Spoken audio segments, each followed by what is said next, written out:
Salut à tous. Et ben aujourd'hui on fait un petit débrief de l'irrigation qu'on a mis en place. Voilà, donc c'est fini, à part encore un peu de cosmétique, entre autres arranger les affaires et voilà.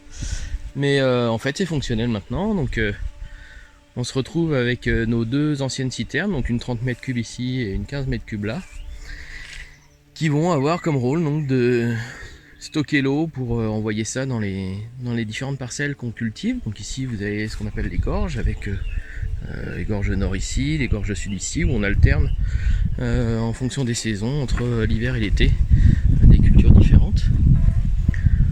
Au fond là-bas vous avez ce qu'on appelle basse terre, donc en ce moment on y a mis des pommes de terre. Derrière les fougères là qu'on voit derrière, là c'est la pépinière. Alors bon, il y a un couvert végétal et la flore endémique d'ici qui a pris le dessus, mais à l'intérieur de tout ça, il faut imaginer qu'il y a quelques petits arbres qui ont été plantés. Donc ça c'est une autre parcelle, et puis on a nos deux serres de culture. Et donc là on va avoir notre serre d'hiver, hein, c'est cette serre sur laquelle on compte pour cet hiver. Petite amélioration cette année aussi, on a d'habitude on montait sur les côtés, c'est une serre nantaise, hein, donc c'est une serre qui permet de monter la bâche sur les côtés pour l'aérer, mais c'est pas suffisant, donc on a aussi modifié les portes. L'ami Daniel nous a fait des super systèmes de poulies fait maison ici, donc avec des petits morceaux de plastique bricolés et hop, et ça marche super bien, c'est assez rapide à faire. Donc nos serres maintenant peuvent un peu mieux s'aérer. C'est des serres qui font 20 mètres sur 5. Donc la deuxième, c'est la serre d'été. Donc c'est celle qui va nous nourrir cet été avec les tomates qui commencent à bien sortir. Beaucoup plus précoce que l'année dernière. Et puis là les poivrons, on essaie les melons aussi cette année. Les aubergines. Donc voilà, ces deux citernes stockent l'eau qui vient essentiellement des toitures qui sont derrière dans le village. On a un puits ici et puis on a une mare qui est derrière qui nous a servi à ramener de la terre pour poser les deux citernes. Donc la mare est ici. Alors bon, on a testé, elle ne garde pas l'eau pour l'instant. Et c'est pas très grave parce que au final, la piscine qui nous servait de stockage, là il y a 40 mètres cubes de stocké d'eau dans une ancienne piscine, elle va être démontée et on devrait remonter au moins le liner là-dedans pour que ça garde l'eau et qu'on puisse pomper. Voilà. Et puis ici en fait en amont des citernes qui sont là derrière, on a celles qui sont ici. Là on a 10 mètres cubes stockés en cuve de 1000 litres, hein, les IBC, et qui récupèrent en fait toute l'eau des toitures qui sont là, qui nous servent de tampon, qui nous permettent aussi ici d'avoir un petit point d'eau pour la serre à semis qui se trouve ici. Alors serre à semis qui en ce moment sert aussi à la fermentation d'une limonade de fleurs de sureau qui est excellente. Voilà, donc ça c'est le stockage en amont. Et quand c'est plein ou quand quand on en a besoin, on transfère cette eau en amont sur l'aval, donc c'est en pompe. La grosse nouveauté c'est cet engin-là, hein, c'est le tableau de commande d'arrivée d'eau et de distribution de l'eau après dans les différentes parcelles. Donc en bas, ici on va avoir les différentes entrées d'eau, si ça vient de la mare, si ça vient des cuves IBC qu'on vient de voir, et puis après on envoie où dans la cuve de 30 mètres cubes ou dans la cuve de 15 mètres cubes, voire on peut aussi remonter dans les IBC si on en a besoin.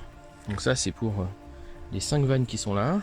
Ici on a 3 vannes pour le goutte à goutte qui vont déverser la parcelle qui est au fond basse terre, la pépinière et les gorges. Donc c'était aussi la nouveauté qu'on voulait faire ici, c'est de pouvoir en cas de problème de pompe ou problème d'accès à l'électricité, de pouvoir continuer à irriguer en goutte à goutte juste par gravité. Et puis après vous avez la colonne du haut. La colonne du haut c'est la distribution en pression. Donc là on va avoir potentiellement une troisième serre, même pas potentiellement, c'est assez sûr suite au malheur qui est arrivé au jardin de la Marquise qu'on vous a, on vous a relayé. On va rajouter une serre, là c'est clair. On va sécuriser la grêle, tout ça, c'est plus possible. La serre d'été et d'hiver, est-ouest, donc ici. Et puis ça c'est une petite vanne qui vous permet d'isoler pour l'hiver et l'été, ce qui nous permet d'ouvrir tout ce qui est circuit de pleine terre qu'on peut mettre en hivernage, donc on peut purger complètement, il n'y a plus d'eau dans les tuyaux, ça prend le gel, c'est pas grave. Et on n'a que du coup les serres à gérer quand on passe en hiver. Et donc voilà, ici vous avez les 3 parcelles qui sont juste en aval ici du tableau de commande. Voilà comment ça marche avec tout un système de clapets en tire-tour, de vannes par-ci par-là. On a un petit accès, un petit point d'eau en plus qui est pas mal.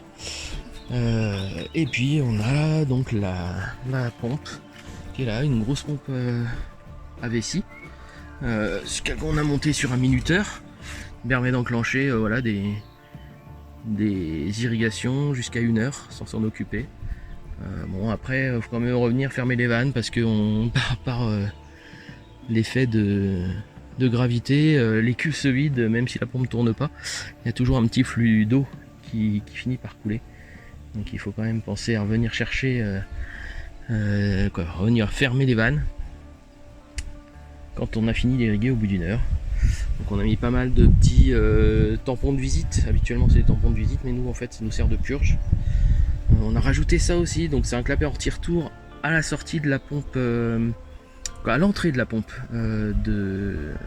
pour éviter que quand la vessie gonfle et du coup coupe la pompe, l'eau reparte dans les cuves, ce qu'on faisait pas avant. Et donc en fait on envoyait aussi bien dans les asperceurs qu'on remontait l'eau qu'on venait de pomper dans les cuves, c'était pas très judicieux. Donc ça a été corrigé. Donc ici on a un petit filtre, voilà. Donc, relativement simple sur le fonctionnement, mais un réseau de tuyaux important. À savoir que toute cette installation, donc la location de la pompe, plus la tuyauterie, les vannes, choses comme ça revient à peu près à 2000 € quand même.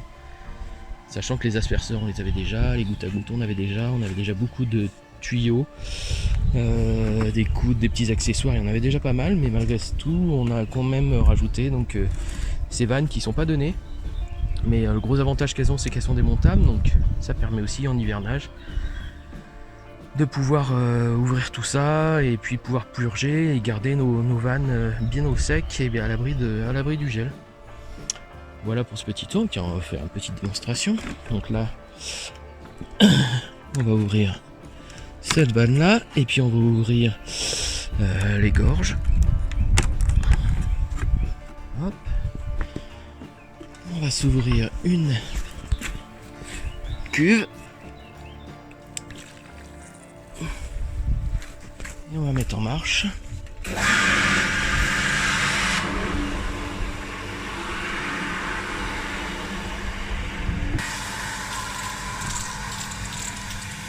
Donc voilà, ça met un peu de temps à se mettre en route, des fois faut jouer.